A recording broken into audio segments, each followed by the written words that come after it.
Our baby daddies had robbed this guy, this big, Both of y'all? and she was telling me that she was ready to change her life. So I took it with a grain of salt. I'm like, girl, please, you're not ready to come home. You're not ready to give up that fast life. 45 minutes or maybe an hour later, my baby daddy called my phone and was basically screaming like, Lex, Shay just got shot. Shay just got shot. That's all he kept saying. We knew that she had got shot 7 times with the AK-47.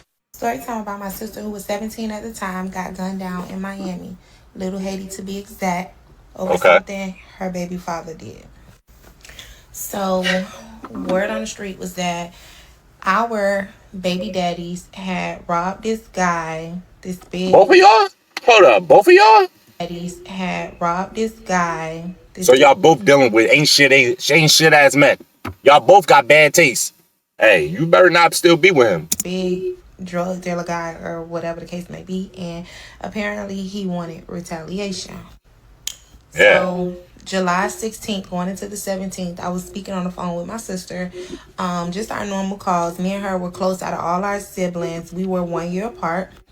She called me, we having a normal conversation, and in the midst of our conversation, she's telling me that she was tired of living a fast life and that she was ready to come home. Okay. Keep in mind, we are from Miami, but my mom moved us from Miami to Jacksonville, Florida, to get us away from all the gun violence and everything was going on, because we had lost a lot of friends. Violence and Florida to get us moved us from Miami to Jacksonville, Florida. You think Jacksonville, Florida is getting you away from gun violence? You know how them niggas down there be? Hey, my baby, I don't think that's getting you away from any type of violence. That might be putting you even more dangerous. To get us away from all the gun violence and everything was going on, because we had lost a lot of friends. We were seeing people get shot in front of us. It was just a lot. So she took us out the hood and moved us to the suburbs. Okay. So the story that we had heard was that at the time that it happened, she was at a corner store on the phone with her baby daddy, and she was getting some snacks, and he told her to wait up for him. Mind you, he was riding a bike and did not know that a car was actually following him while he was riding a bike. So he's on the phone with my sister while she's at the store with our other friends, and he's telling them to hold on, wait till he got there. He pulls up, the car sprays bullets, AK-47, and shot all 4 of them that were on the scene. So before this happened, like I said, me and her were on the phone, and she was telling me that she was ready to change her life. So I took it with a grain of salt. I'm like, girl, please, you're not ready to come home. You're not ready to give up that fast life. Long story short, before we ended our call, our last words were, I love you.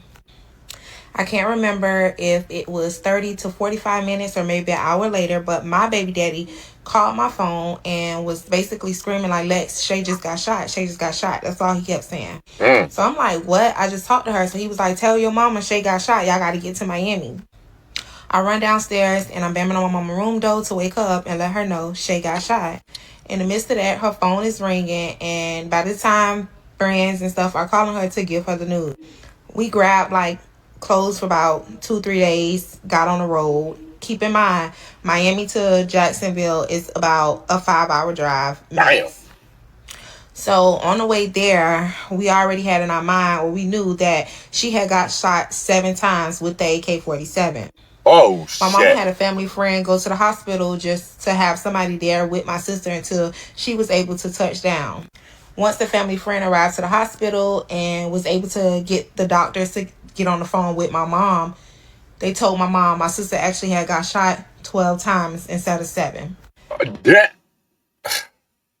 I know that mom was going through it on that drive, because you driving down, you still got 5 hours to go. Like, it's not no short drive, or we about to meet her 20 minutes down the street. And no, you got 5 hours where that's just through your mind that your daughter got shot 7. And then they come back and tell you, no, actually it was 12. Oh my, I know she was going through it. And that they were also rushing her to immediate surgery. Yeah. Our car ride to Miami was just straight tears and prayer. Once my mama heard about the 12 bullet holes, she went crazy. Told you.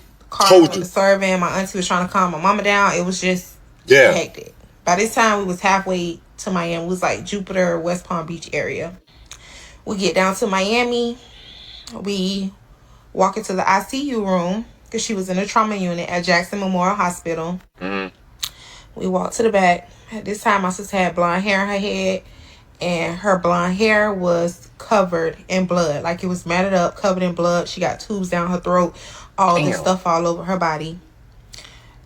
While that, my mom is whispering in her ear because she can't talk, but she can hear. And my mom is telling her, baby, you have to repent. You have to ask God to forgive you. Now is the time so that he can save your life.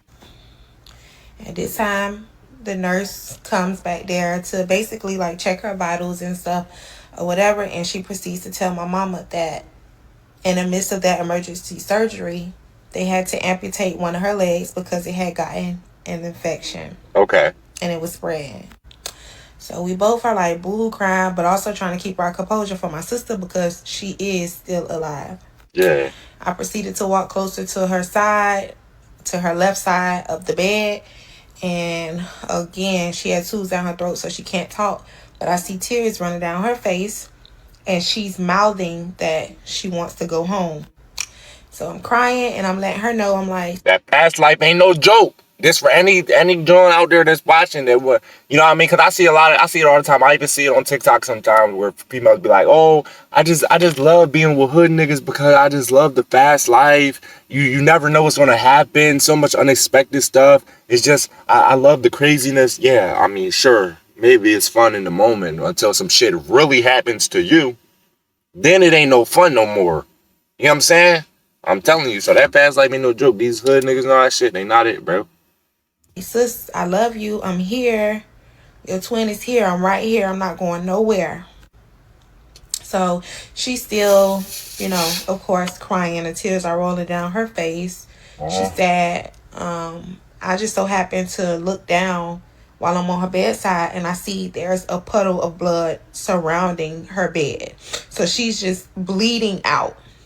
Me being me, I couldn't take seeing my sister like that. Like I said, we were the closest ones out of my siblings. We called each other twin. I just couldn't stomach it. Yeah. So I went to my baby daddy's house for a couple days. Couple days passed by. We're in and out the hospital checking on her. You know, by this time it's like 2-3 weeks in. We just sleeping on people's couch. You know, because like I said, we moved from Miami, so we didn't have nowhere to go. Hotels had got expensive.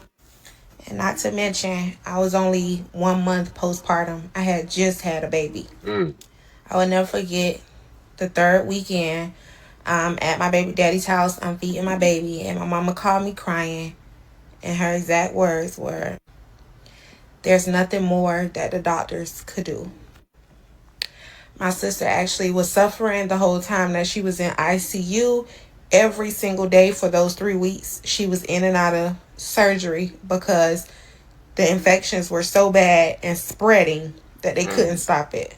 Damn. By this time, she had lost both of her legs. They had got amputated. She had lost a spleen. She was having kidney failure.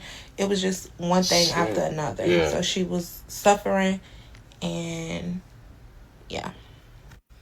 So she kept going in and out, and they kept resuscitating her till my mama finally made a decision that she would not allow them to resuscitate her anymore so that she wouldn't have to continue to suffer from my mama's own selfish reasons. Yeah, that's that. Yeah, I know that's a very hard decision for moms to make when they got a child in the hospital or whatever family member has somebody in the hospital and they got to make that decision to pull the plug or not. You know what I'm saying? Because it's like you could keep trying to get them to stay alive so bad, but then it gets to a point where it's like, yo, there's really like nothing else they can really do. Like, as long as they keep her alive, she's just gonna keep suffering. Like, it's not like they could just. She got one time where we could just, you know what I mean, patch her up and she can go on about her. No, bro, it's like where her body, her whole shit is like up.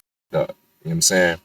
So I know that's, but it's a hard decision because you don't want to see them just go. Like, it's like, you know what I'm saying? You don't want to just see them go, but it's like, damn, how long you gonna make them suffer for though? How long you gonna keep them? You know what I mean? I guess. So August 7th, 2011 was the day that my sister took her last breath at the age of 17. I don't know if y'all heard about it or not, but you definitely can look it up because it was on First 48. Her name is Jaykia Pitts, JayKia Pitts. And still to this day, here we are 13 years later, still have no answers, no closure. Mm. Don't know who the actual killers are. Oh shit. The day that they did the shooting, they actually took the car and set it on fire and burnt it. Wait, hold up. So did the boyfriend ever? He didn't die. It was only the sister. Left no evidence, no traces whatsoever. So we don't know. And I still to this day cannot stand my child's father for what they have done. Because if they had not done that, my sister would still be living today. At least that's what I feel like. Wait, do you hate your baby dad too? I did forget to mention that they did end up killing her baby's father. It was four of them on the scene. Okay. Only one survived out of all four of them. My sister was the one to live for 3 weeks before she passed, but her baby father and our friend also died right there on the scene. Brains splattered all over the store. It was just a gruesome, Damn. gruesome crime scene. Yeah. So yeah, that's my story time. Okay, because she didn't mention that. That's why I was wondering. That's why I said that. I'm like, did the baby dad? What happened to him? How did he survive? No, he didn't. Damn, only one of them survived. Damn, that's crazy as hell. So wait, did you say you hate your baby dad, or you said you hate her baby dad? And I still to this day cannot stand my child's father for what they have done. Okay, she said she hate her baby dad. Okay, I understand now. I thought for a second I thought she said she hate her sister boyfriend, but she mean her baby dad. Okay, I get it. Yeah. You know what I'm saying? Because why would they do that? You know, niggas don't play by their money and they drugs and all that shit. Yeah. But it's just a lesson learned for any female out there watching, bro. That fast life not it. I'll just say that right now. It's not it. You know what I mean? It could be all exciting in the moment. Oh, he seems so fun. Until some shit really go down. Then it ain't fun no more. You know what I mean? You don't want the nigga that got a regular 9 to 5, or you don't want the boy that go to work and come home every day because he boring. You know what I mean? He not fun. He not exciting. Okay. Well, go ahead and live that fun, exciting life, bro. Sometimes that shit come with shit, bro.